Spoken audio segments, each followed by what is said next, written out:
Why it's important to narrow your scope when looking to buy your first piece of land. This is with Lance Matthews from Wisconsin, and he shares his story of buying his first farm and how he had to boil it down in order to find the perfect parcel for him. Hope you guys enjoyed this clip from the Land Podcast. Here we go.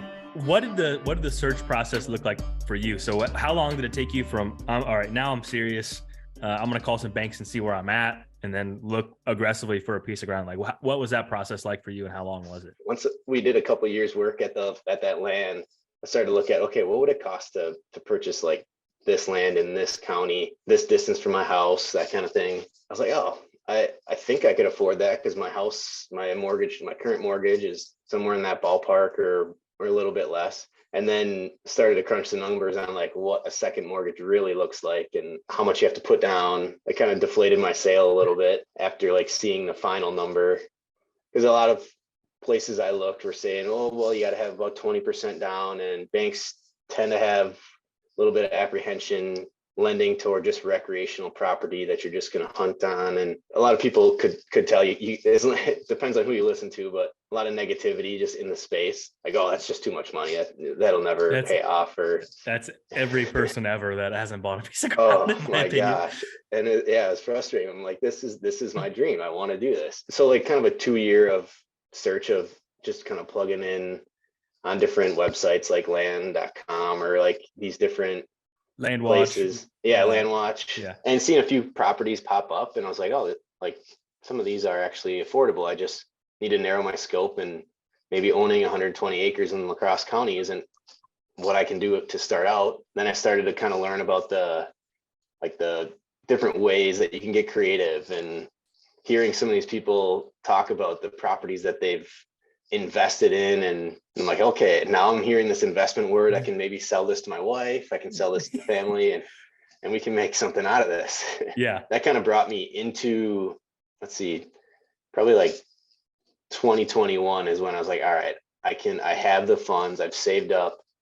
I've done so many odd jobs in the summer to be able to afford to get to this spot. Now let's get serious about finding some property. And that's kind of when everything heated up. Mm-hmm. And properties were just flying off the market. That was a tough time to be ready to pull the trigger, because like no one knows where it's going to go from. Like people are like, oh, it's going to go down. And then here we are sitting and prices are still stable. But go ahead. Yeah. So it was just, it was fun to see what was there and talking. Then I started getting conversations with people like, oh, you own hunting land already.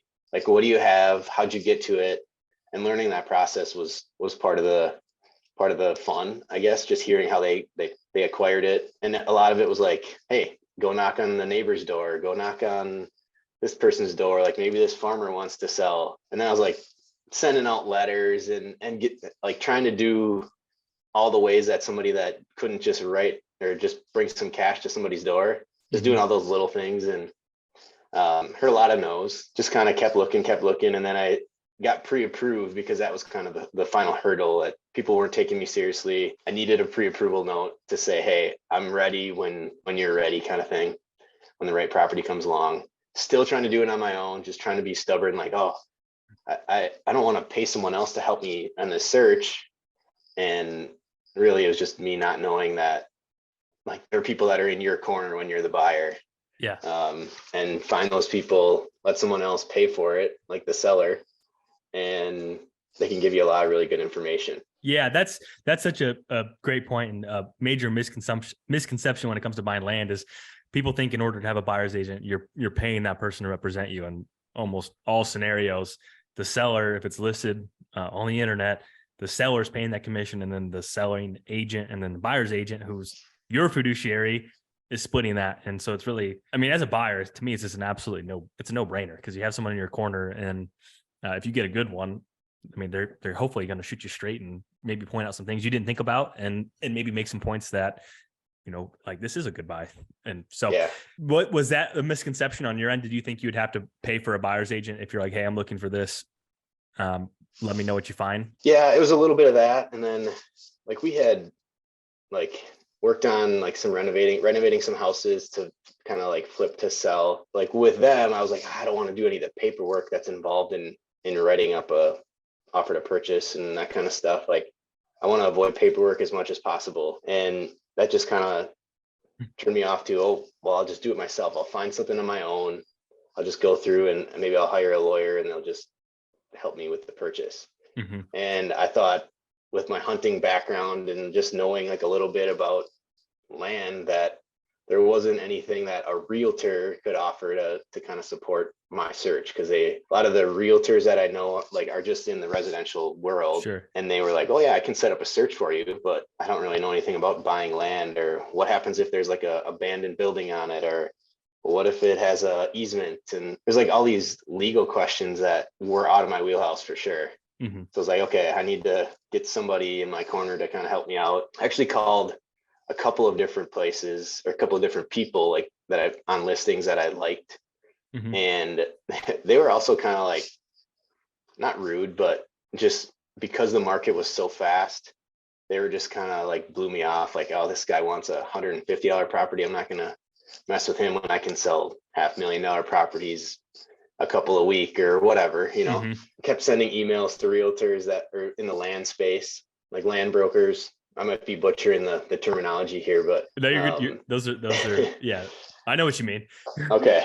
But yeah, I just kept getting pushed off, and I was working on a house to sell that I was like, all right, after I sell this house, I want to buy land. Like, this money is going to land. And I was actually listening to a couple of, I just burn through podcasts when I'm working.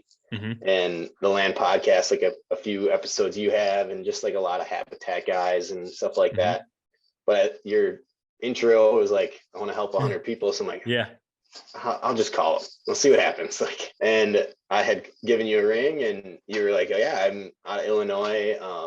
But I can definitely hook you up with somebody kind of in that general area. You connected me with Tyler from Mm-hmm. Land Pros, and I think he called me and emailed me within a couple hours, and we got to chatting, and he kind of helped me narrow down like, all right, what exactly are you looking for? Because I was all over the place. Like, I was just on these different websites. Like, I just pulled up our text conversation, and I have a half of Wisconsin circled with a red circle, like kind of where you're interested. It was not quite a half of Wisconsin, but it was a big area for sure. Yeah. So I think, did he help narrow down the location more, or was it still that big of a scope? I think he didn't want to like crush my dreams right away. He wanted to kind of hook me in first.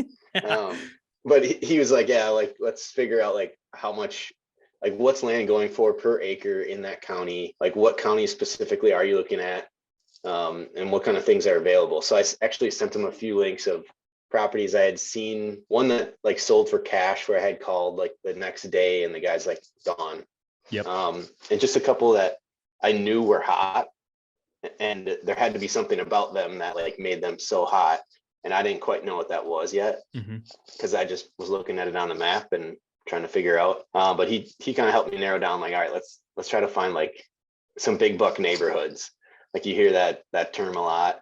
Mm-hmm. And I had been hunting in different areas. Like I said, La Crosse County, but that was a little farther than where I wanted to travel. So once he kind of honed in, he's like, well, actually, I grew up in Richland County. And he's like, this is a really good area. Let's keep an eye out in this spot, Crawford County. Like, he's listing off a few counties that, looking back, like, if I would have looked on the Boone and Crockett site, I could have seen there's some big deer shot in these areas. Mm-hmm. And then let's narrow down to where deer like to hang out. And we can kind of pinpoint that on the map and see what kind of tracks are available. I hope you guys enjoyed this. My name is Jake Hofer, and I'm a real estate agent out of the state of Illinois. And it's my goal to help 100 people buy their first farm. Been doing that with the Land Podcast and clips like this every single Thursday and Saturday that are released here on the channel. And to be one of those 100 people, all you have to do is, if you're in the state of Illinois and I can help you, I'd be happy to do so. Number two, if you want to get connected with someone that can help you, reach out, and I'll be happy to get you in contact with an agent that I would personally do business with. And the last one is, if you just simply learn something from the content we're putting out, or you get inspired to take action, I want to know, get you out of that spreadsheet. I'm on a mission to help 100 people. Until next time, see ya.